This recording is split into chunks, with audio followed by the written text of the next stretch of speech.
कांग्रेस के पूर्व प्रदेश अध्यक्ष अरुण यादव ने खंडवा लोकसभा सीट से चुनाव लड़ने से किया इनकार।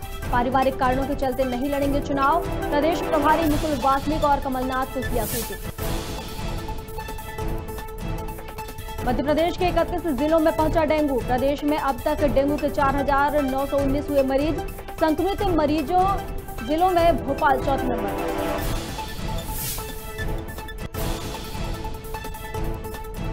नवरात्र में पीओपी की मूर्तियों पर जिला प्रशासन ने लगाई रोक। चल समारोह और जुलूस पूरी तरह से प्रतिबंधित। कोरोना के नियमों का करना होगा पालन।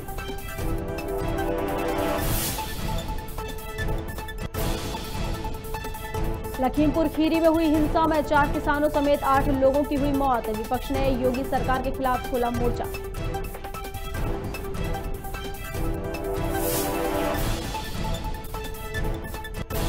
और भोपाल में भूमाफियाओं के ठिकानों पर चला प्रशासन का बुलडोजर। जिला प्रशासन और नगर निगम ने हटाया 7 करोड़ 30 लाख रुपए का अतिक्रमण।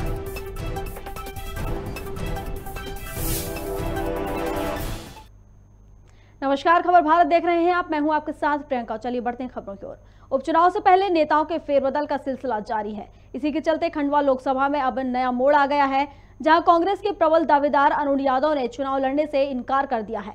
हालांकि अरुण यादव ने किन कारणों से चुनाव लड़ने से मना किया है, यह स्पष्ट नहीं हुआ है।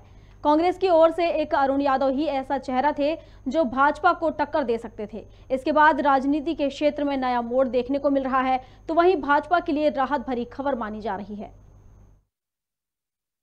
को मौका मिलना चाहिए। मैं 5 बार चुनाव लड़ चुका हूँ, 4 लोकसभा विधानसभा का चुनाव लड़ चुका हूँ, कई पदों पर मैं रह चुका हूँ। मैंने खुद ने कहा है कि किसी कर्मठ साथी को जो संघर्षशील हो, कांग्रेस पार्टी का कार्यकर्ता हो, उसको मौका मिलना चाहिए। इसको लेकर हम लोग संघर्ष कर रहे हैं। और बागली का दुर्भाग्य है कि 40 सालों से यहाँ पर कैलाश जोशी जी और भाजपा के लोगों ने नेतृत्व किया। कभी भी इस क्षेत्र के विकास की बात नहीं। हमारा तो मेन एजेंडा ही है कि बागली की ज़मीन को सिंचित करना। मां नर्मदा का पानी इस बागली क्षेत्र के हर गांव तक पहुँचे, तो हमारी कार्य योजना, जिसको लेकर हमने 15 महीने में काम भी किया। हम उस स्टेज पर पहुँच गए जब सुप्रसिद्ध स्टेज पर उठती हमारी कार्य योजना।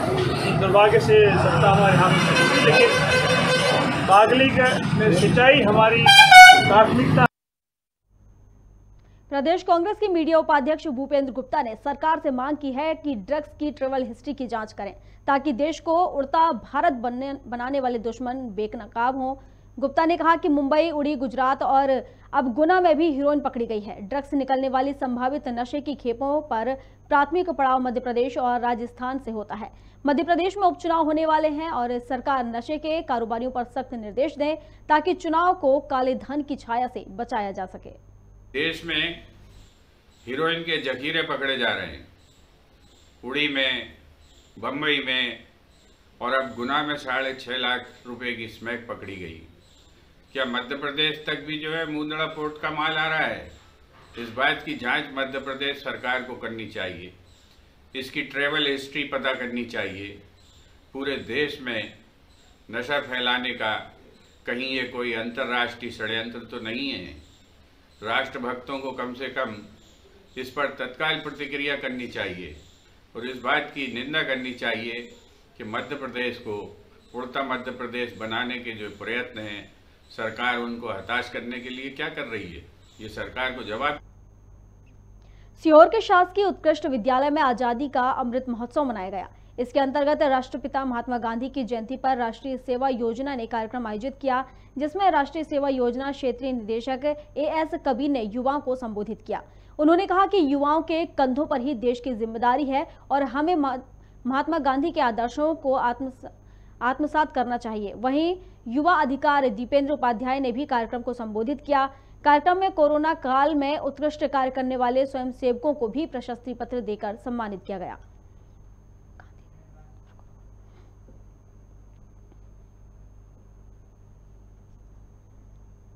शिवपुरी के माधव नेशनल पार्क के समीप एक कॉलोनी में अजगर देखा गया। अजगर की लंबाई लगभग 12 फीट बताई जा रही है। जानकारी के अनुसार अजगर पेड़ पर लटकते हुए देखा गया है। वहीं इस अजगर पर वन विभाग की रेस्क्यू टीम ने अजगर को सुरक्षित पकड़कर बाहर निकाल लिया है।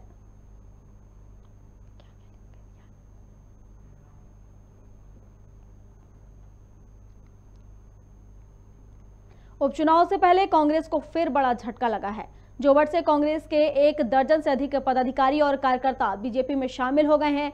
बता दें, पदाधिकारियों और कार्यकर्ताओं की सुलोचना रावत और विशाल रावत ने बीजेपी में उन्हें शामिल किया है। वहीं प्रदेश अध्यक्ष वी.डी. शर्मा की मौजूदगी में कांग्रेस के नेता और पदाधिकारियों ने बीजेपी की सदस्यता ली है। बीजेपी में शामिल होने वालों में कांग्रेस के पूर्व जिला अध्यक्ष और पूर्व पार्षद भी शामिल हैं।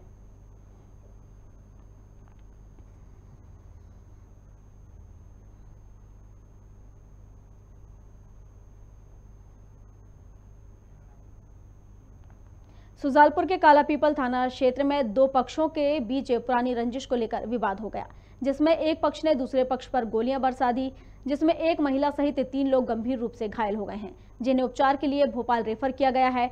बताया जा रहा है कि जमीनी विवाद के चलते गोलियां चली हैं। मौके पर पहुंची पुलिस ने 10 आरोपियों पर एफआईआर दर्ज की है और 4 आरोपियों को राउंड अप किया है। बाकी आरोपियों की तलाश जारी है।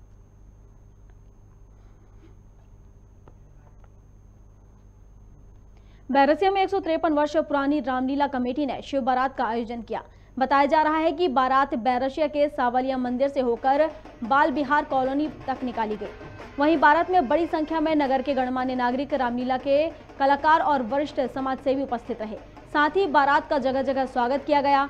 वहीं रामलीला कमेटी के अध्यक्ष जितेंद्र साहू ने बताया कि रामलीला की स्थापना 153 वर्ष पहले गुरु ब्रह्मचारिणी ठंडेश्वरी महाराज द्वारा की गई थी।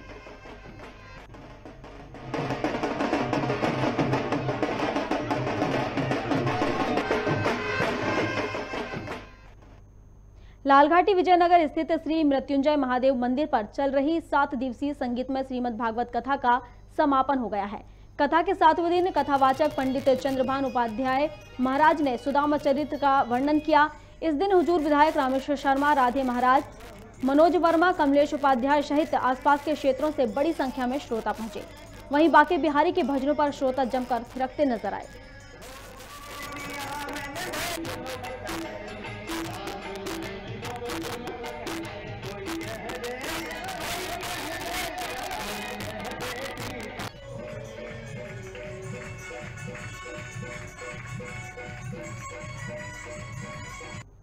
जबलपुर विधानसभा के विधायक विनय सक्सेना ने जन अधिकार यात्रा निकाली, जिस पर तंज कसते हुए युवा मोर्चा के पूर्व प्रदेश अध्यक्ष डॉक्टर अभिलाष पांडे ने कहा कि यह अधिकार यात्रा की जगह कांग्रेस के नेताओं को 15 महीने की उनकी सरकार के लिए युवाओं और किसानों से माफी मांगने के लिए माफी यात्रा निकालनी चाहिए।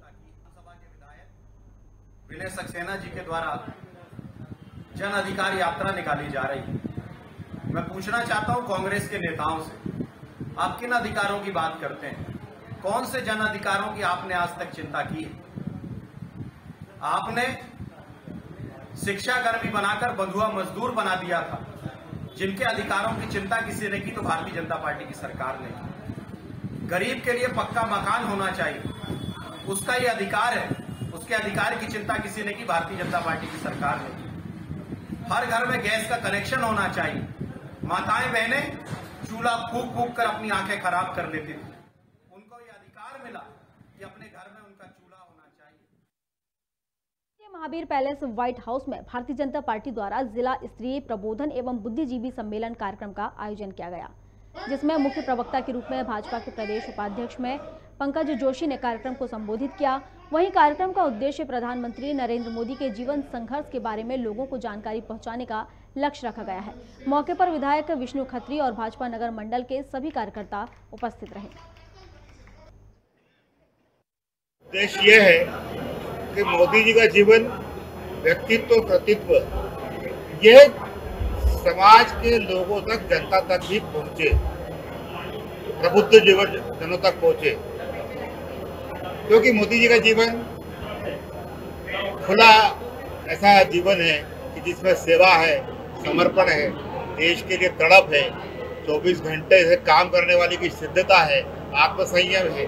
तो ये सब आम जनता हो चाहे पार्टी का कार्यकर्ता, सबके लिए प्रेरणादायी जीवन मोदी जी का है। मुख्यमंत्री शिवराज सिंह चौहान ने जावत कृषि उपज मंडी प्रांगण में पहुंचे, जहां उन्होंने गांधी जी की प्रतिमा पर माल्यार्पण कर लोगों को संबोधित किया। मुख्यमंत्री शिवराज सिंह चौहान ने बताया कि मध्य प्रदेश में लगातार निवेश बढ़ रहे हैं, लघु उद्योगों की स्थापना से रोजगार के अवसरों में वृद्धि हो रही है। सभा के दौरान मुख्यमंत्री शिवराज सिंह चौहान ने सरकार की योजनाओं की उपलब्धियां गिनाई।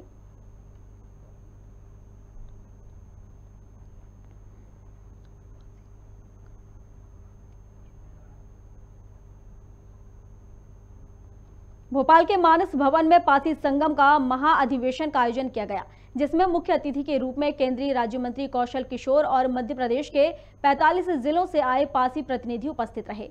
कार्यक्रम में पासी समाज के लोगों ने एकजुट होकर अपनी 4 सूत्रीय मांगों को लेकर सरकार को अल्टीमेटम दिया। पासी समाज के प्रदेश अध्यक्ष ताराचंद्र बावरिया ने बताया कि पासी समाज की समस्या को लेकर पासी संगम महाअधिवेशन में चर्चा की गई है। पासी समाज की 4 प्रमुख मांगे हैं, जिसे मध्य प्रदेश सरकार पूरी करे। देखिए, मैं नशा मुक्त समाज आंदोलन नई पीढ़ी के लोगों को मैं नशे से रोकने का संकल्प करा रहा हूँ। 8 साल 10 साल से ऊपर के बच्चों का, और ये राष्ट्रव्यापी आंदोलन है, बड़ी तेज़ी से चल रहा। 19 अक्टूबर 2020 को मेरे बेटे की मौत हो गई थी नशे की वजह से। इस 19 अक्टूबर को करीब 19 लाख लोग पूरे देश में अलग अलग स्थानों पर, गांव में, स्कूलों में, जगह जगह संकल्प लेने का काम करेंगे। देखिए, हम सबका सौभाग्य है कि पाई समाज के गौरव माननीय कौशल किशोर जी, जो हमारे समाज के एक बड़े नेता हैं, उत्तर प्रदेश से सांसद हैं और वर्तमान में भारत सरकार में राज्य मंत्री हैं। तो उनके मंत्री बनने के बाद हमने पाई संगम कार्यक्रम मध्य प्रदेश में किया है। प्रत्येक जिले के लोग आए हैं, प्रांतों के लोग भी आए हैं, उनको आमंत्रित, उनका सम्मान समारोह किया है। पाई समाज को प्रमाण पत्र बनाने की तकलीफें जाती, वो उनके माध्यम से राज्य केंद्र सरकार तक पहुँचाकर उसका नियम का सरलीकरण कराएंगे। दूसरा, हमारे समाज के किसान जबलपुर में हैं, उनकी जमीन जो माननीय मंत्री ने बताया, उसमें रक्षा मंत्रालय के माध्यम से उसमें तलवार लटकी है, कभी मालिकाना समाप्त हो सकता है, इसलिए मालिकाना समाप्त ना, उसके लिए मंत्री सामने निवेदन मंत्री जी के माध्यम से सरकार से हम कर रहे हैं। पुलिस नशे के अवैध कारोबारियों पर ताबड़तोड़ कार्रवाई कर रही है। इसी सिलसिले में धर्नावद थाना पुलिस ने कार से अवैध मादक अफीम बरामद की है। साथ ही अंतर्राज्यीय तस्कर बलदेव मीणा को हिरासत में लिया है। पुलिस ने एक पॉलीथीन में 650 ग्राम अफीम जब्त की है। इस मौके पर साइबर सेल प्रभारी निरीक्षक विनोद सिंह राठौर, धर्नावद थाना प्रभारी उप निरीक्षक अरुण सिंह भदौरिया मौजूद रहे।